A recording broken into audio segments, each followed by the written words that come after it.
So guys, इस video के अंदर हम लोग बात करने वाले हैं कि आईटी इंडस्ट्री के अंदर एक प्रोजेक्ट या फिर एक सॉफ्टवेयर बनाया कैसे जाता है। अब कुछ लोग बोलेंगे कि बहुत ही सिंपल होता है, क्लाइंट से रिक्वायरमेंट लो, उससे पैसे लो, डिज़ाइन करो, डेवलप करो और प्रोवाइड कर दो, बन गया सॉफ्टवेयर। एक्चुअली इतना ईजी नहीं होता है। अगर मैं आपको ऑनेस्टली बताऊं तो जो एक मिडिल लेवल कंपनी होती है या फिर बड़ी कंपनीज होती हैं, वो 10 से 12 करोड़ के नीचे के प्रोजेक्ट तो लेती भी नहीं है। वो बोलते हैं कि प्रोजेक्ट की कॉस्टिंग एटलीस्ट इतनी तो होनी चाहिए। अगर इससे नीचे की कॉस्टिंग होती है तो हमारे मैनेजर की, जो हमारे डेवलपर्स हैं, उनकी जो हमारा सीटिंग प्लान होता है, हमारे ऑफिस का खर्चा निकलेगा ही नहीं। तो ऐसे छोटे प्रोजेक्ट को कभी लेती भी नहीं है।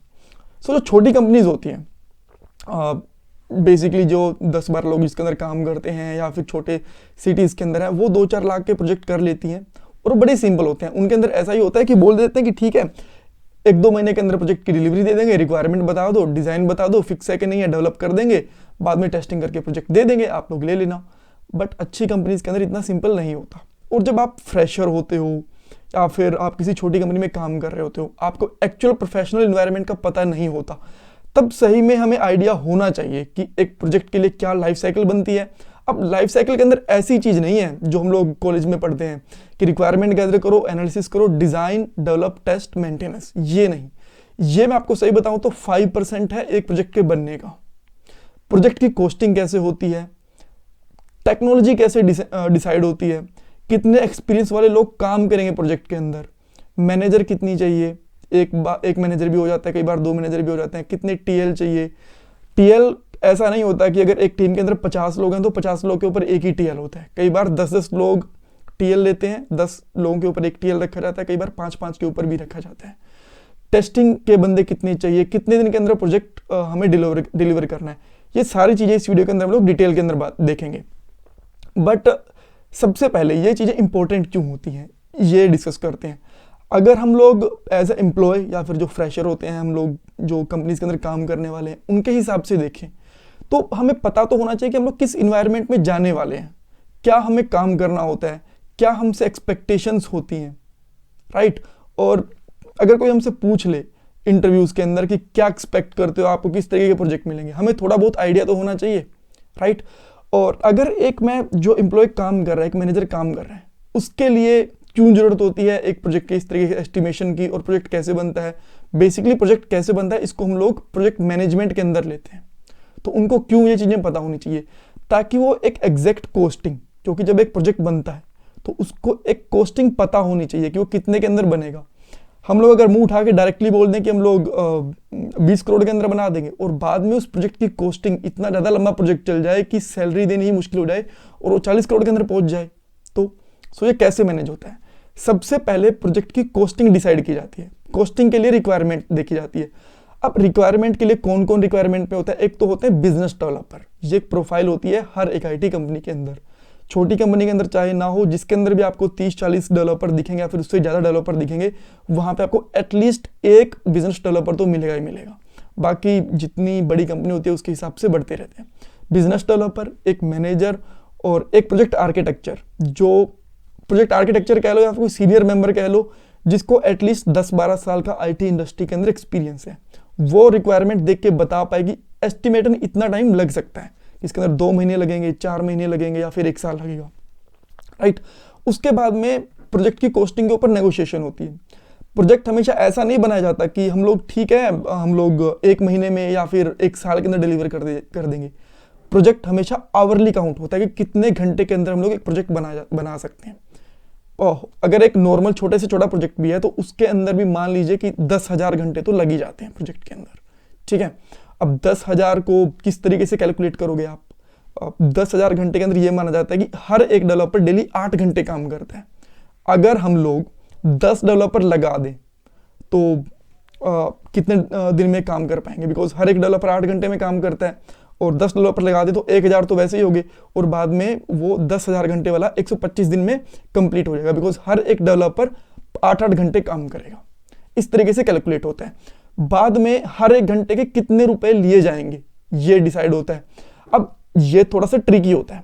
अगर ये बोल दे डेवलपर कि प्रोजेक्ट कॉम्प्लेक्स है और इसके अंदर 5-5 ईयर एक्सपीरियंस वाले बंदे चाहिए, तो प्रोजेक्ट की कॉस्टिंग बढ़ जाएगी। अगर वो बोल दें कि नहीं 2 ईयर के जो डेवलपर होंगे वो भी इस प्रोजेक्ट को इजीली कर पाते हैं, तो जो आवरली कॉस्टिंग है वो कम हो जाएगी। बेसिकली जो कॉस्टिंग होती है वो $10 to $20 पर आवर कॉस्टिंग करी जाती है। जितने घंटे हुए उनके हिसाब से डॉलर को मल्टीप्लाई कर दो और एक प्रोजेक्ट की कॉस्टिंग निकल आएगी। नेगोशिएशन भी होते हैं, इवन $1 आधा डॉलर के ऊपर भी नेगोशिएशन होते हैं, बिकॉज काफ़ी मैटर करती हैं चीज़ें, राइट। सो उसके बाद में भी प्रोजेक्ट को 2 कैटेगरी में रखा जाता है। एक, मोटा माटी कॉस्टिंग करके बोल दिया जाता है कि ठीक है, मान लीजिए एक बार 10 लाख की कॉस्टिंग बैठ गई, तो वो कहते हैं ठीक है कि हम लोग आपको 10 लाख रुपए दे देंगे, आप हमें प्रोजेक्ट डिलीवर कर दो। आप कितने डेवलपर लगाते हो, क्या एक्सपीरियंस वाले लगाते हो, हमें नहीं पता, बस अब हमें ये 6 महीने में या फिर एक पर्टिकुलर टाइम पीरियड के अंदर हमें करके दो। दूसरा टाइप होता है फिक्स बिड। ये फिक्स बिड था। एक होता है टाइम के अकॉर्डिंग। टाइम के अकॉर्डिंग क्या बोला जाता है कि वो खुद से कैलकुलेट करते हैं कि कितने दिन के अंदर कौन सा टास्क होगा और कौन सा डेवलपर किस टास्क के ऊपर कितने घंटे लॉग करेगा। मान लीजिए कि लॉगिन मॉड्यूल के ऊपर एक सॉफ्टवेयर कंपनी बोलती है कि इसके ऊपर 40 घंटे लगेंगे, तो वो बोलेंगे नहीं नहीं, आप लोग 40 घंटे इसके ऊपर नहीं लगा सकते, ये आप ज़्यादा बता रहे हो, इसकी कॉस्टिंग करो 30 घंटे। अब 30 घंटे के हिसाब से बाद में कॉस्टिंग होगी। अब 30 घंटे की जगह, क्योंकि इन्होंने फिक्स कर दिया ना 30 घंटे, अब हम लोग चाहे 50 घंटे लगाएं, वो पैसे हमें 30 घंटे के ही देंगे। सो इस तरीके से ये एक तो हो गया फिक्स बिड और एक हो गया टाइम के हिसाब से कॉस्टिंग करना। सो ये बेसिकली 2 तरीके होते हैं। कॉस्टिंग जब डिसाइड हो जाती है उसके बाद में काफ़ी सारे फेज आते हैं। डेवलपर हमें रखने कितने हैं, वो बोलते हैं कि हमें 60 दिन के अंदर प्रोजेक्ट चाहिए, तो हम लोग थोड़े से ज़्यादा डेवलपर ऐड करते हैं। कई बार ऐसा नहीं कि हम लोग अगर 4 गुना डेवलपर ऐड कर देंगे तो वो 30 दिन में ही प्रोजेक्ट हो जाएगा, ऐसा नहीं होता है। क्योंकि अगर आप लोग 100 डेवलपर लगा दोगे तो ऐसा नहीं है कि प्रोजेक्ट 10 दिन के अंदर ही कंप्लीट हो जाएगा। समझना पड़ता है, एक पूरा पाइपलाइन होती है, प्रोसेसिंग होती है। सो उसके लिए एक मिनिमम टाइम दिया जाता है डेवलपर को लेके कि ठीक है, आप हम लोग इसको 4 महीने में या फिर 5 महीने में या फिर 1 साल के अंदर भी, जैसा हमें हमारा प्रोजेक्ट है उसके हिसाब से टाइम उसके अंदर हम लोग दे देते हैं। उसके हिसाब से हम लोग डेवलपर देखते हैं कि 10 डेवलपर चाहिए, 20 डेवलपर चाहिए। जितने हमारे डेवलपर होते हैं, मान लीजिए कि 10 डेवलपर हैं, तो उसके हिसाब से उसके 40% या फिर उसके 50%, अराउंड हाफ कह सकते हो, इतने हम लोग टेस्टर रखते हैं, राइट। 10 डेवलपर रख लिए तो 4 या फिर 5 हम लोग टेस्टिंग टीम के अंदर रखते हैं। प्रोजेक्ट की कॉस्टिंग सेव करने के लिए कम रख लिए जाते हैं, बस जो मेथड और जो रिकमेंडेशन है वो हाफ ही होती है कि जितने हमारे डेवलपर हैं उससे हाफ या फिर एटलीस्ट 40% हमारे पास टेस्टिंग टीम के अंदर टेस्टर्स होने चाहिए। ऑलराइट, तो इस तरीके से हमारी टेस्टिंग टीम डिसाइड होती है। डिज़ाइन के लोग कितने चाहिए, ये सारी चीज़ें डिसाइड हो जाती हैं। जब प्रोजेक्ट हमारा स्टार्ट होता है तो सबसे पहले प्रोजेक्ट के मॉकअप्स बनते हैं, जैसे कि फोटोशॉप हो गया, इनके अंदर डिज़ाइन बनाया जाता है कि हमारे प्रोजेक्ट की लुक एंड फील होगी वो इस तरीके से होगी।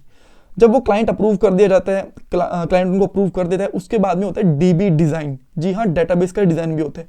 कौन सा हमें डेटाबेस यूज़ करना है, कितने उसके अंदर हमारे पास टेबल होंगे, कितने उसके अंदर कॉलम्स होंगे, और कौन सा कॉलम किस टेबल का कौन सी फॉरेन की से कनेक्ट करेगा, कौन सी प्राइमरी की होगी, पूरा एक स्ट्रक्चर बनाया जाता है जिसको हम लोग बोलते हैं डीबी डिज़ाइन, डेटाबेस डिज़ाइन।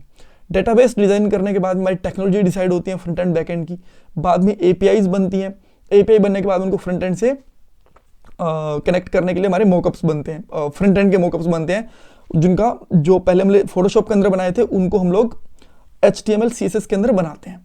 बाद में उनसे एपीआई को इंटीग्रेट कर देते हैं। जब हमारा सब कुछ चलता रहता है तो हम लोग टेस्टिंग टीम के पास आते हैं। एक चीज़ और, ऐसा नहीं है कि पूरा प्रोजेक्ट एक साथ बना के बाद में टेस्टिंग टीम के पास आता है।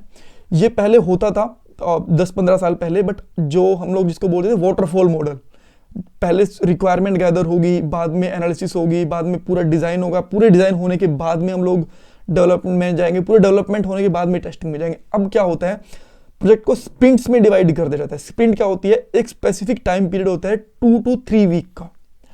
स्प्रिंट के ऊपर मैं एक अलग से वीडियो बनाऊंगा। इसके अंदर बहुत सारी चीज़ें होती हैं, एपिक्स होते हैं, आइटम्स होते हैं, टास्क होते हैं, स्टोरीज होती हैं, बग्स होते हैं, काफ़ी सारी चीज़ें होती हैं।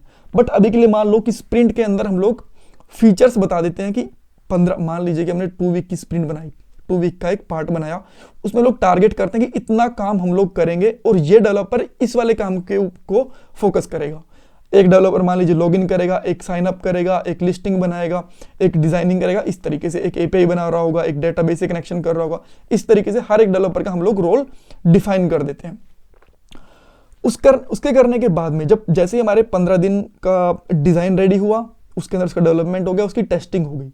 जैसी टेस्टिंग अगर उसके अंदर बग्स आते हैं तो हम लोग उस डेवलपर को वापस से दे देते हैं कि आपके काम के अंदर ये वाला बग आया है। अब ये हम लोग आइडेंटिफाई कैसे करते हैं कि किसके काम के अंदर कौन सा बग आया है? जो बग्स डेवलपर टेस्टर निकालता है वो हम लोग, जैसा मैंने आपको बताया ना कि स्प्रिंट बनाते हैं, स्प्रिंट को हम लोग पूरा उसका हिसाब किताब होता है जीरा के अंदर रखते हैं, ठीक है। सो जीरा के अंदर ये होता है कि हम लोग ये काम करेंगे, उसके नीचे हम लोग कमेंट कर देते हैं, जैसे कि हम लोग फेसबुक पे कमेंट करते हैं, कुछ ऐसा ही मान लो अभी के लिए, वैसे हम लोग कमेंट कर देते हैं कि आपके पास इतने बग्स आए हैं, इन बग को आप रिजोल्व करो। तो जब वो बग हमारा रिजोल्व हो रहा था उसके बाद में बोल देते हैं कि ठीक है ये वाला टास्क क्लोज हो चुका है, ये परफेक्टली अब डेवलप हो चुका है। सो उसके बाद में नए टास्क पिक होते हैं। सो सेकंड स्प्रिंट आती है, सेकंड स्प्रिंट में भी वही डिजाइन होता है, उसकी एपीआई बनती है, उसका फ्रंट एंड बनता है, उसकी टेस्टिंग होती है। तो हर एक 15 दिन का टास्क डिवाइड करके चलते हैं। इससे होता क्या है, ना ही हमारी टेस्टिंग टीम ब्लॉक होती है कि यार वो 3-4 महीने तक वेट ही कर रही है, ना ही हमारी फ्रंट एंड वाली टीम डेटाबेस का और एपीआई का वेट करती रहती है। तो 15-15 के दिन के चंक्स में या फिर 21-21 दिन के चंक्स में हम लोग हमारा टास्क है वो करते रहते हैं, और क्लाइंट के सामने जाता भी रहता है कि ठीक है इतना काम हो गया, इतना काम हो गया, इतना काम हो गया। अब उसके बाद में जब हमारा पूरा का पूरा प्रोजेक्ट बन जाता है तो जब हम रिलीज जानी होती है तो उस टाइम पे हम लोग 3 टेस्टिंग करते हैं। एक तो डेवलपमेंट टेस्टिंग होती है, हम लोग पूरा चेक करते हैं कि सारे के सारे डेवलपर ने अपना कोड, सारे के सारे फीचर मर्ज कर दिए, वो हम लोग डेवलपर ही खुद टेस्ट कर लेते हैं। उसके बाद में होती है हमारी यूएटी, जिसको बोलते हैं यूजर एक्सेप्टेंस टेस्टिंग, वो टेस्टर करते हैं। उसके बाद में जब सारी की सारी टेस्टिंग हो जाती है, ऑलमोस्ट सारे के सारे बग निकल जाते हैं, उसके बाद में हमारे प्रोजेक्ट को रिलीज कर देते हैं, राइट। सो ये एक पूरा का पूरा लाइफ साइकिल होता है। पुराने टाइम में थोड़ा सा अलग होता था, स्प्रिंट्स नहीं होती थी, पहले पूरा डिजाइन डीबी का डिजाइन रेडी होता था, फिर फ्रंट एंड का डिजाइन, फिर डेवलपमेंट, उसके बाद टेस्टिंग के अंदर बग आ गए तो फिर वापस रहो, तो काफी लंबा प्रोसेस होता था। तो आजकल ऐसी चीजों को फॉलो नहीं करा जाता। उसको बोलते थे हम लोग वाटरफॉल मॉडल, इसको बोलते हैं हम लोग बेसिकली अजाइल मॉडल, राइट। सो ये था कि एक प्रोजेक्ट बनता कैसे है। कुछ लोग जो छोटी कंपनी के अंदर काम कर रहे होते हैं वो भी एक दिन डेफिनेटली बड़ी कंपनी के अंदर जाएंगे ही जाएंगे। ऐसा तो है नहीं कि वो हमेशा ही छोटी कंपनी में रहेंगे, वो हमेशा ग्रोथ करते ही रहते हैं। जैसे ही बड़ी कंपनी के अंदर जाएंगे तब उनको एक्चुअल पता चला कि इस तरीके से प्रोजेक्ट बनते हैं। जो मेरी फर्स्ट कंपनी थी, मैं भी मतलब छोटी कंपनी से मैंने काम शुरू करा था, तब मुझे भी समझ में नहीं आता था कि यार ये किस तरीके से काम होता है बड़ी कंपनी के अंदर। जब मैं बड़ी कंपनी के अंदर आया, स्टार्टिंग के अंदर मुझे थोड़ा सा मैं नर्वस था कि यार ये इतना सारा प्रोसेस क्यों फॉलो कर रहे हैं, कहीं मुझे ब्लेम तो नहीं कर देंगे क्योंकि मैं जो स्पेसिफिक काम कर रहा हूँ मेरे काम पे ही बग आ रहे हैं। ऐसा कुछ नहीं होता, धीरे धीरे हमारे काम के अंदर प्रोफेशनल हो जाते हैं और सारी चीज़ें सही चलती हैं। चैनल को सब्सक्राइब करना बिल्कुल मत भूलना। ऐसी और भी वीडियोज़ में लेके आता रहूँगा आपके लिए। नेक्स्ट वीडियो रहेगी मेरी स्प्रिंट के ऊपर। एक स्प्रिंट क्या होती है, सीरियसली जो भी हर एक बड़ी कंपनी होती है ना, स्प्रिंट को फॉलो करती करती, जो मैंने आपको बताया ना 15 दिन का टाइम फ्रेम होता है, इसको हम एक स्प्रिंट बोलते हैं। ये काफ़ी बड़ी चीज़ है, वास्ट चीज़ है काफ़ी, इसको हम लोग अच्छे से डिटेल में देखेंगे। सो चैनल को सब्सक्राइब कर लेना, अपने रिव्यू कमेंट्स देना और वीडियो को लाइक कर देना। Thank you so much.